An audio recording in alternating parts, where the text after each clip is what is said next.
ẹ̀yin olólùfẹ́ wa mo kí yín o lórí ọ̀rọ̀ Lanre àti Yeyemesho Lizzy Anjorin táwọn èèyàn ń pariwo káàkiri àti kínní kan ń bẹ láàrin àwọn méjèèjì tó ṣókùnkùn sí gbogbo àwọn èèyàn ṣàbúrò Lizzy Anjorin Lanre àbí kì í ṣàbúrò rẹ̀ àti kínní kan pamọ́ sáàrin o ẹ wo ẹ bá wo fídíò yìí díẹ̀. ṣé ẹ mọ̀ wípé ní 2021 Alhaji dẹ̀ pé Lanre wá kí ló fẹ́ ṣe kó tiẹ̀ kọ́kọ́ tó yẹn ó lóun fẹ́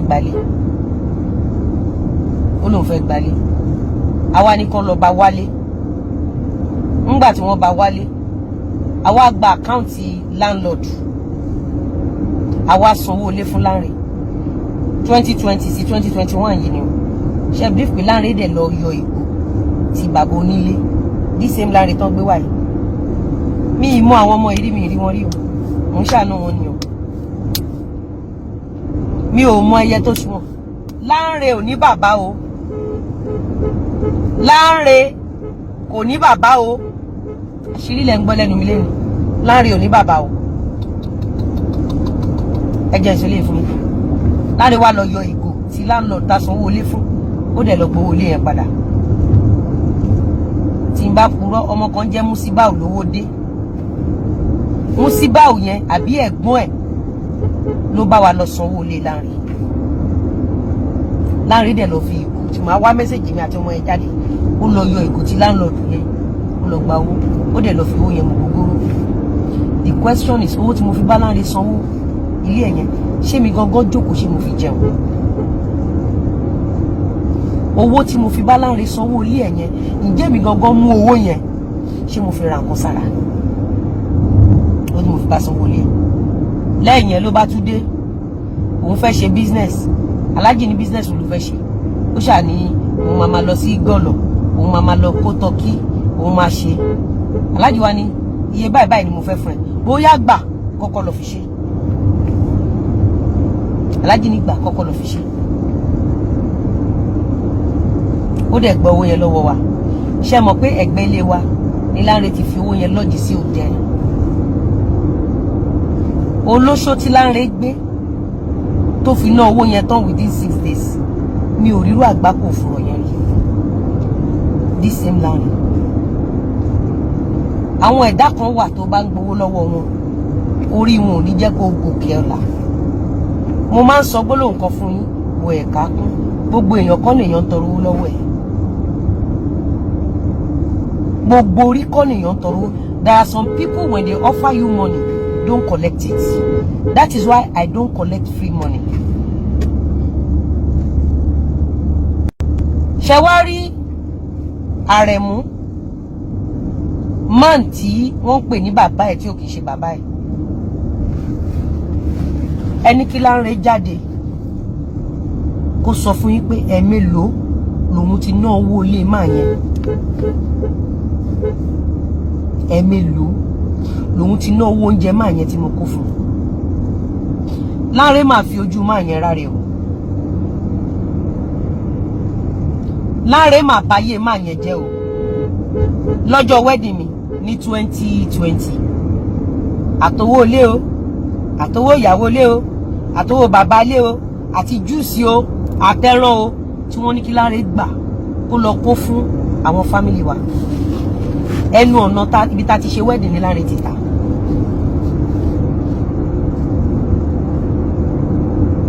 ẹnu ọ̀nà wedding ṣé mọ̀ pé mo máa ń ṣàwàdà kan pé wọ́n gbé ewúrẹ́ wá sí ewúrẹ́ tán fi tọrọ mi alásun tí ó jìnnà sí ibi tán ti ṣe wedding mi ní Lanre ti ó ti gbàjẹ́ ewúrẹ́ ọ̀rọ̀ burúkú ohun àtẹ̀rín òmèsúyà tó wà nítòsí ibi tán ti ṣe wedding mi tán ti wedding fún mi ibẹ̀ ní Lanre ti ta mo ń sọ ilé fún èèyàn ọ̀pọ̀lọpọ̀ ọmọ tẹ́ dàbí Lanre má jojú mẹ́ran má jẹran mójú what belongs to Caesar give it back to Caesar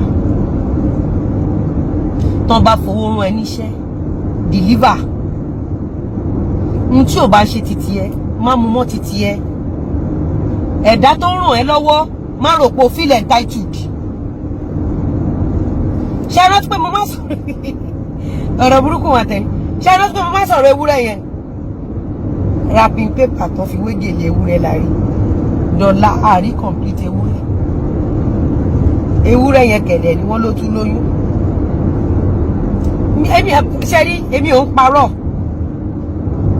èmi ò ń parọ́ ṣe rí ládùúrú ẹ̀ṣẹ̀ tó ṣẹ̀ mí I keep forgiving him despite the fact that I knew that he was never part of our family. Èpè tó dá nìkan gbà lẹ́nu ẹni tó pè ní bàbá sọ́nà ní let me tell you something ó dàbí ọ̀rọ̀ ẹ̀rín ṣe rí ohun tí mo rí tí Lanre ń ṣe fún ẹni tó yẹ kó jẹ́ bàbá ẹ̀ ẹni tó ń gbé fún tán lóhun ni bàbá ẹ̀ tí ò ń ṣe bàbá ẹ̀ ìwà tí Lanre ń wù fún bàbá yẹn ló jẹ́ kí n tẹpá mọ́ṣẹ́ kí n má gbọ́dọ̀ wọn àṣírí ilẹ̀ gbọ́ lẹ́nu mi lé ṣe rí ọ̀rọ̀ Lanre yìí àwọn kan wọ́n á dáwó fárejan wọ́n á dáwó fún Lanre wọ́n á dáwó fún àwọn ọmọ tí ò lọ skul tí ò kọ́ṣẹ́ ọwọ́ yìí tó bá ti wá dáwó yẹn tán tó bá ti wá pàdé àgbákò wà lóò mẹ́ni tó ṣe ṣé òun àìní Ọlọ́run ni wà lóò mẹ́ni tó ṣe sórí tó bá ti fúnyàn lọ́wọ́ táìm tó fúnyàn lọ́wọ́ yẹn wo súrà yẹn ẹ lọ wo láìfù mi láti 2020 tí Lanre ti kúrò lọ́dọ̀ mi sí ìsinmi ẹ lọ wo orí tí Ọlọ́run gbé ṣe ní ayé mi.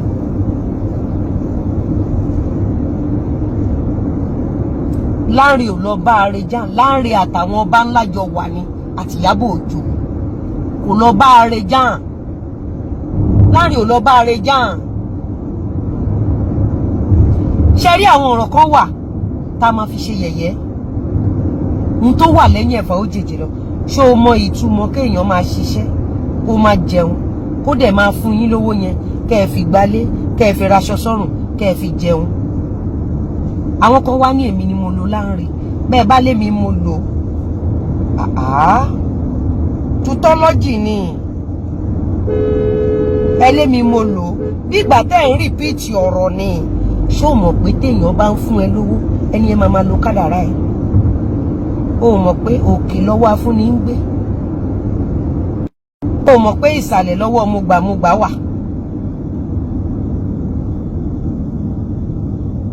ìsàlẹ̀ báyìí mo ṣe yìí gbogbo iṣẹ́ tẹ́ tí mo ṣe yìí àwọn kan ni mo fi ràn lọ́wọ́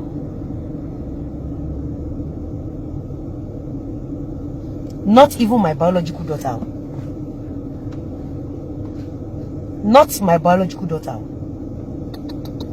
àwọn kan ni mo fi ràn lọ́wọ́ àwọn kan ni mo fi rán ní school àwọn kan ni mo fi rán níṣẹ́ ọwọ́ ṣé ẹ mọ̀ pé bí àwọn ọmọ yìí ṣe pọ̀ tó kò sí kankan náà ọmọ yìí tó fẹ́ kọ́ṣẹ́ ọwọ́ ìkan ti ẹ̀ gbé gbogbo èròjà makeup tí mo rà fún ó dẹ̀ gbélẹ̀ sílé oní makeup yẹn nǹkan tó wà nínú bọ́ọ̀sì makeup ẹ̀ tábàṣì á tó 3.3 million naira ó dẹ̀ gbé èròjà makeup 3.3 million yẹn ó dẹ̀ gbélẹ̀ sí ọ̀dọ̀ ọ̀gá tí mo ní kó lọ kọ́ṣẹ́ ó wá lọ kọ́ iṣẹ́ tá a máa charge 5,000 naira per service iṣẹ́ ọmọ bíbí inú mi o owó tí mo ná fún ọmọ mi in the next 10 years Florida ò tí lè kọ́ o pé kí Arejan jáde kó fún mi níbi tó ti lọ kó 2 million naira lẹ́fẹ̀ẹ́yàn kan pé kọ́kọ́ ní makeup ṣé bá Arejan ni pé mo bá òun nínú iṣẹ́ tíátà ni kí n tún ṣe lè fún yín. mo ti rí.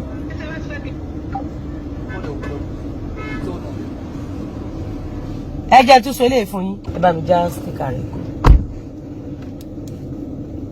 ẹ gbádùn ọ̀rọ̀ tí mo sọ fún yín ṣe rí tẹ́ bá wo ìgbésí ayé Arejan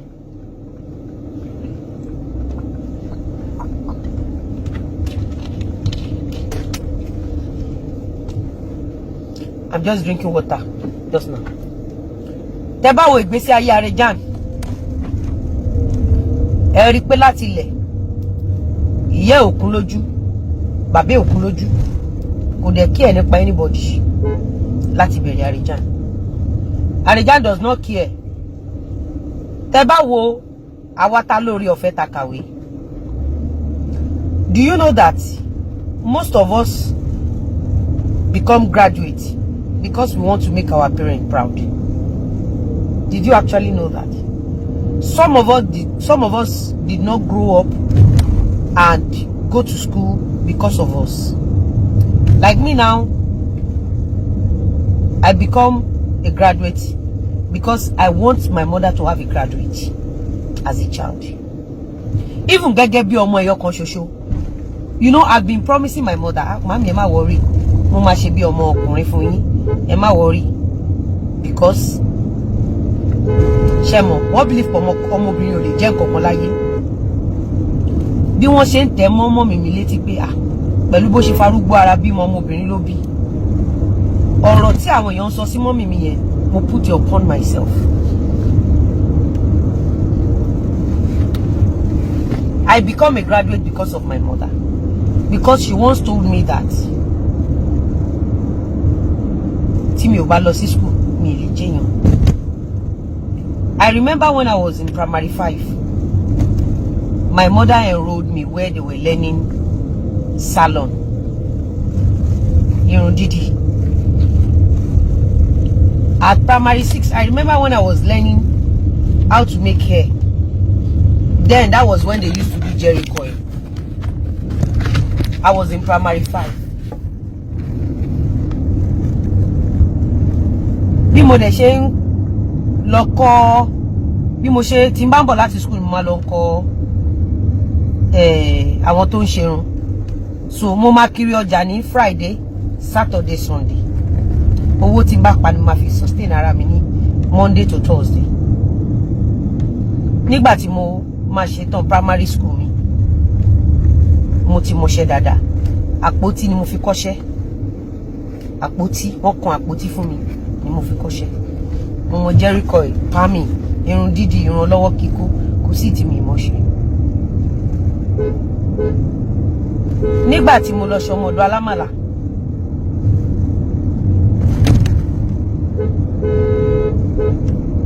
ṣé mọ̀ pé àti san school fees ló sún mi lọ ṣọmọ ọ̀dọ̀ alámàlà. Age tí mo lọ ṣọmọ ọ̀dọ̀ alámàlà, ẹ jẹ́ tún sọ eléyìí fún yín. Ṣé rí Lanre tẹ́ ń wò yẹn? Ó ní ọmọ brother wa kan. Ọmọ yẹn wá sọ́dọ̀ mi nígbà tí mo ń gbé ọgbà. Ọmọ kékeré ni. Òun àti Lanre àti gbogbo wọ́n wá sọ́dọ̀ mi lọ́gbà. Ṣé rí most of people tí mo pè ní family mi mọ̀ wọ́n rí o. Mo kàn rí ẹlòmíì elétí títì ni o. Bínú mi ṣe rí ni mo ṣe ń ràn wọ́n lọ́wọ́.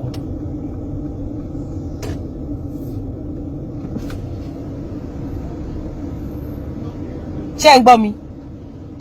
Ọmọ yìí wá sọ́dọ̀ mi. Ẹ gbọ́ eléyìí o.